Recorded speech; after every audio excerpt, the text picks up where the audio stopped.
I'm really appreciative of your message. I've never resonated with anything so much. Well, it's because it is activating within you what you know.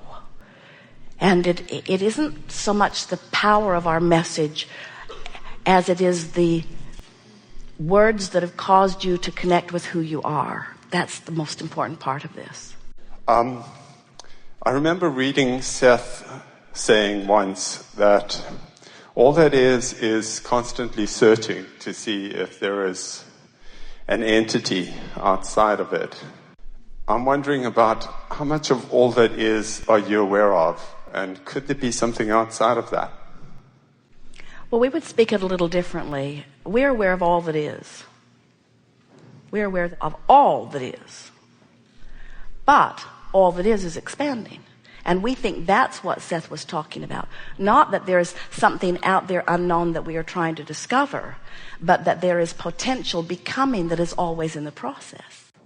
So you would have no fear, no uncertainty. Well, we have no uncertainty because we understand the laws. And when you understand the laws and the basis of well-being, then there's nothing to fear. Fear is temporary focus upon something less than is. And we do not experience that. And you wouldn't either if you just point downstream. Look at it from your physical perspective, which is the only way you really can look at it. Look at a situation where there are unknowns and feel the trepidation in the unknown.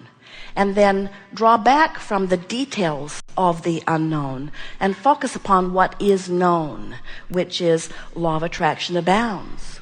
And I am source energy in a physical body. And I can create my own reality. And law of attraction responds to the vibration of my thought. And when I get crossways of my true knowing, I feel fear. And every time I feel fear, notice that I'm looking at lack of something that I want. So I'm showing myself that when I feel fear, it's because I'm looking at something different than how Source looks at it. And little by little, you become aware and able to apply the laws of the universe. And when you begin to do that, when you pay attention to how you feel, you teach yourself that this stream that is calling you toward your becoming is calling you towards something that is delicious every time you turn in the direction of it. And before long, you have knowing, and you don't worry about what anybody else is saying.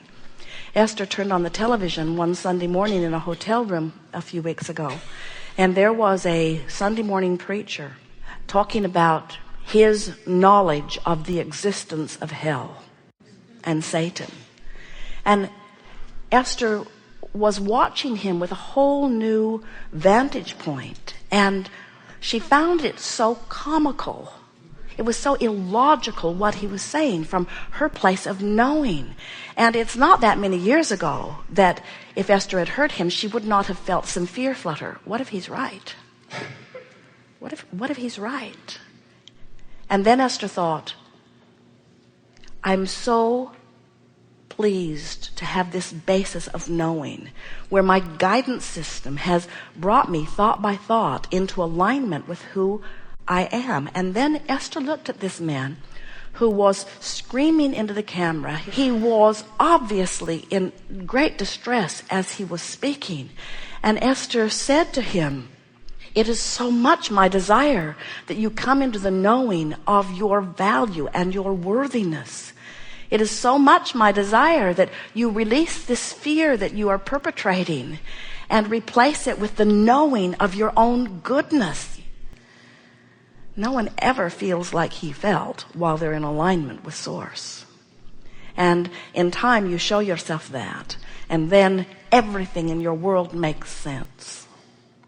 As a medical doctor for more than 20 years, I've come to feel that the focus is on sickness or not wellness. So you inevitably are creating more illnesses. How would you suggest practically turning that around? I mean, if you were wanting to create a system that was more wellness-based, what would you suggest? Well, doctors are at a disadvantage because the people who come to see them are primarily not in their best place. So it has become a science of looking for the problem. But that's not outside of the value of this time-space reality that we're talking about. In other words, the contrast, knowing what you don't want helps you to know what you do want. So every time someone is sick, or every time an epidemic is discovered, or every time a trend or a new disease is isolated, in that knowing what is not wanted, there is a stronger, weller human that is coming forth from non-physical. In other words, we're not kidding you about that. The evolution of all species is about that.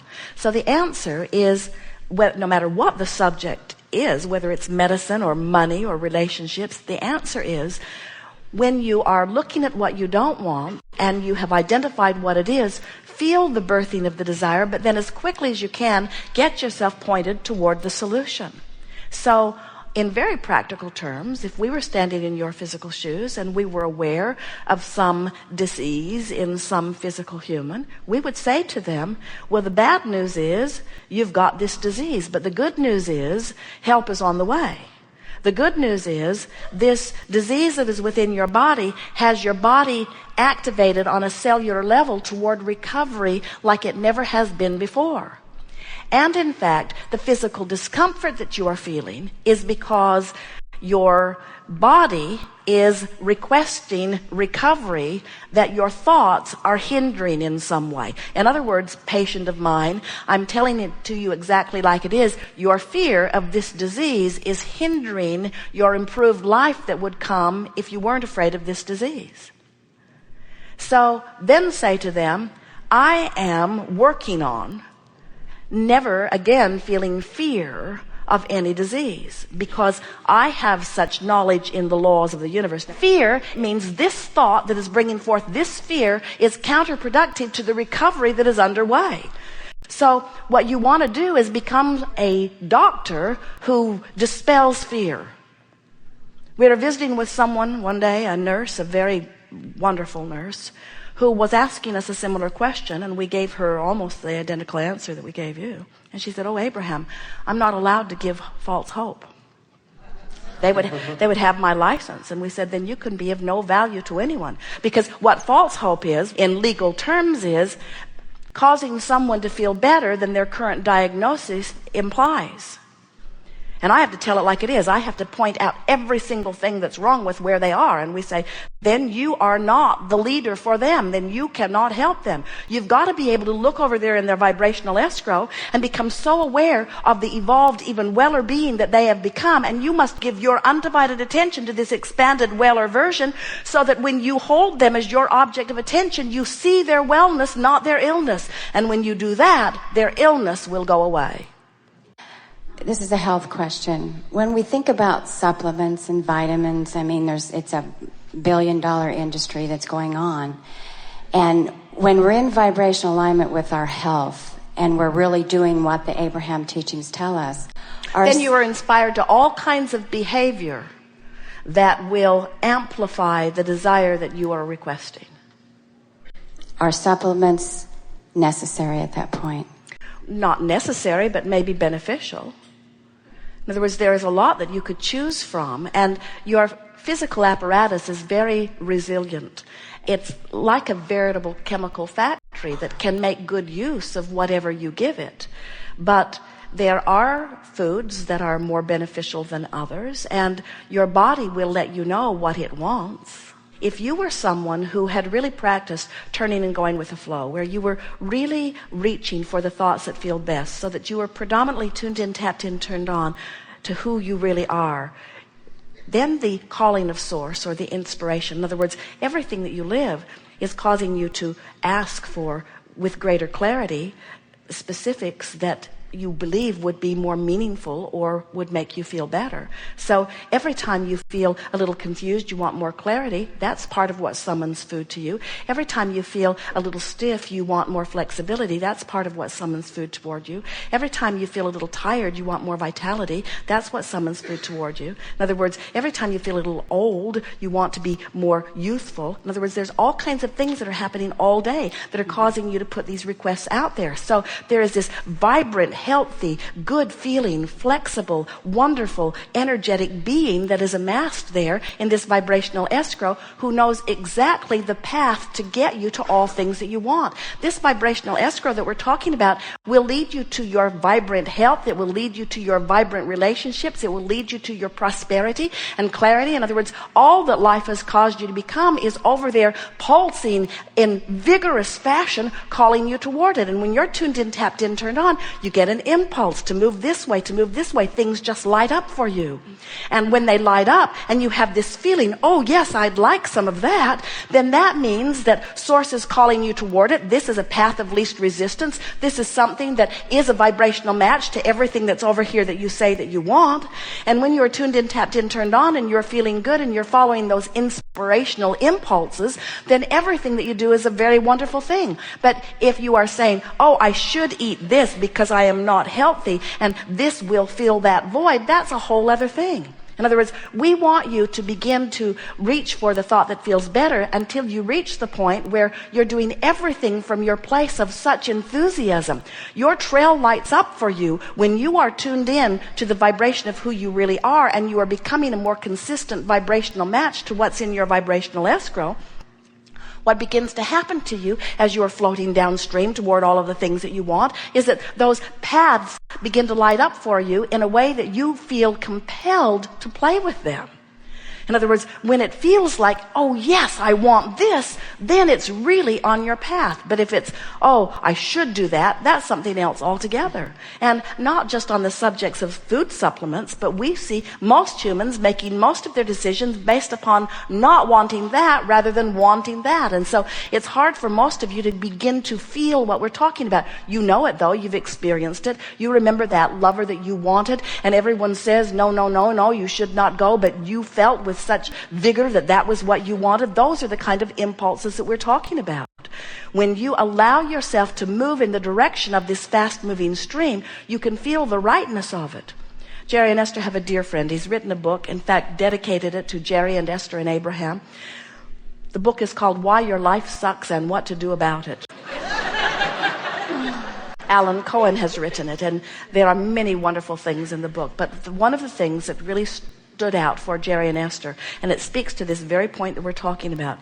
He says, when somebody offers you something, a proposal, and you feel like, hell yes, then it's a good idea. And if it doesn't feel like hell yes, then consider it a hell no. And his point is really a good point, because anything that doesn't have that sort of enthusiastic feeling about it, you don't have your energy lined up, and any action that you offer is going to be meaningless anyway. Most people are trying to do way too much creating through action and not nearly enough creating through alignment of energy. If you take the time to get your energy moving in the direction of who you are, and then you follow with the inspired action, oh, it's so much better than when you are trying to offer your action to compensate for something. There's not enough action in the world to compensate for the energy that is split.